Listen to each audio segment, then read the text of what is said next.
You built the business. You took the risk. You wore all the hats, solved all the problems, and brought it to life through your vision, grit, and long nights. But now comes the next challenge, building the bench.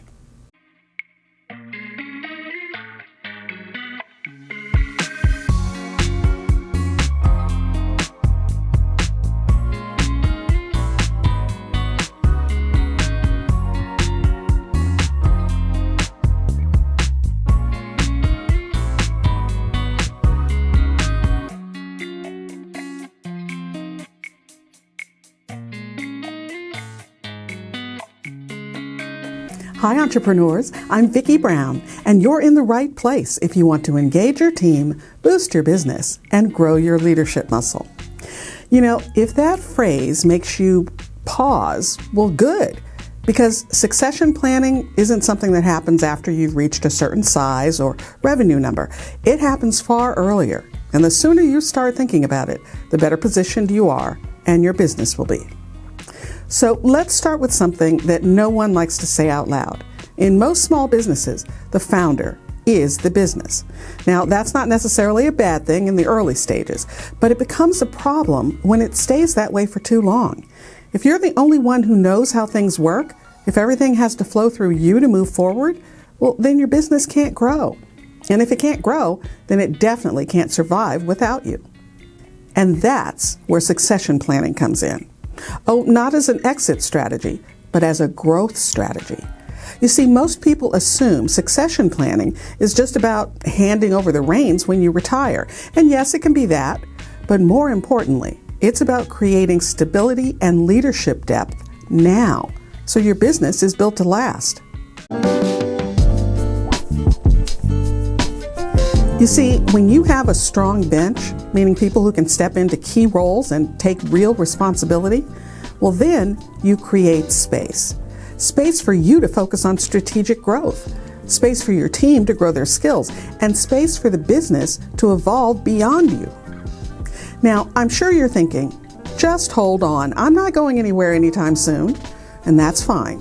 In fact, I'm with you. But actually, the best time to start succession planning isn't when you're thinking about leaving. It's now, when everything's running well and you have the ability to think ahead without all that pressure. And let's be honest, identifying and developing future leaders, well, that doesn't happen overnight. If you wait until you're burned out, overwhelmed, or in the middle of a crisis, well, it's already too late. You won't have the time or clarity to build the kind of leadership support that your business really needs. So start by asking yourself this. If I had to step away for 30 days, what would fall apart? Wherever you see those cracks, that's where you need to start building your bench. Now, in a small business, building a bench doesn't mean creating a 5-layer org chart. It just means getting really clear about what the business needs to run well and who can step up to meet those needs. It means cross-training, so critical knowledge isn't locked in just one person's head. It means documenting processes, even if they're simple, so someone else could follow the steps and keep things moving. And it also means looking at your team and asking, who has the potential to grow? Who's showing initiative, curiosity, and a willingness to lead, even in very small ways? Because succession planning isn't just about loyalty or tenure. It's about spotting leadership potential and giving people the chance to develop it. Okay, here's something that makes a lot of founders uncomfortable, me included: letting go of control. That's one of the biggest roadblocks to succession planning. We get used to doing things a certain way. We know how we want it done, and it can feel really risky to hand off real responsibility to someone else. But holding on too tightly will keep your business stuck. If you want your company to mature, to grow, to attract better talent or bigger clients, then you have to let other people lead parts of it. Otherwise, you become the ceiling. In fact, I'm working through all this right now. Our leadership team is taking on bigger and bigger responsibilities, and that's requiring me to take a step or several steps back. And that's wonderful and terrifying. I'm sure you can guess at the terrifying part. But the wonderful part is I'm finally freed up to focus on those strategic projects that kept falling to the bottom of the list. Now I can do what my role as CEO really calls for, adding client value, improving how we do what we do, and propelling us toward our vision. You see, mature businesses, even small ones, can't rely on a single person to function.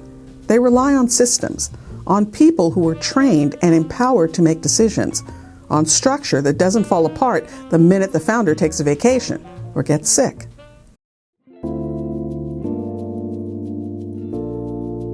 And yes, succession planning also impacts how your business is valued.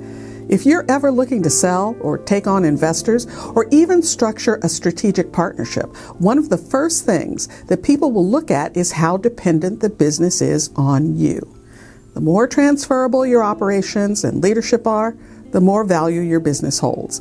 Because buyers aren't just looking at your numbers, they're looking at your people, your systems, and your ability to operate without the founder at the center of every decision. Besides, even if you never plan to sell, it's still worth thinking about what you're building. Is this a job you've created for yourself, or is it a business that can stand on its own?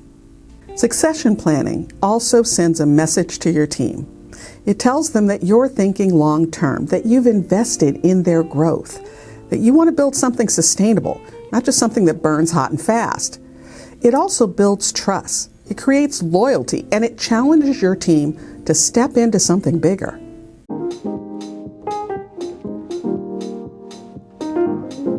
Now, if you've never done this before, don't worry. You're not supposed to have all the answers right away, but you are responsible for asking the right questions.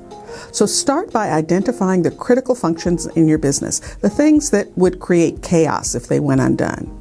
Then look at who's handling those areas now. Is there a backup? Is that knowledge shared? Are they being developed to take on more?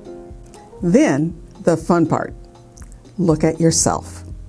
What are the things only you do, and what would it take to train someone else to take those on? Document as you go, have regular check-ins about growth, give your team visibility into your long-term vision, and above all, treat leadership development as part of your job, not as something you'll get to eventually. Because the truth is, succession planning is one of the most powerful tools that you'll have to protect the business you work so hard to build. It's not something you do at the end. It's something you bake in from the beginning, because leadership is not just about having answers. It's about building capacity in others. So yes, you built the business, but if you want it to last, to scale, to thrive, now it's time to build the bench. Now, if you're ready to start building your bench, well, I've put together a free toolkit to help you get started. It includes a simple checklist, worksheets, and templates, and they'll all help you identify key roles, spot risks, and start developing your team. Just click on the link below to download it and give yourself a head start on building a business that can grow without you burning out. If you found this information helpful, please subscribe and share. And remember, your inspired leadership is the secret sauce to having a high-performance team and a wildly successful business you'll love. I'll see you next time on Leader's Journey.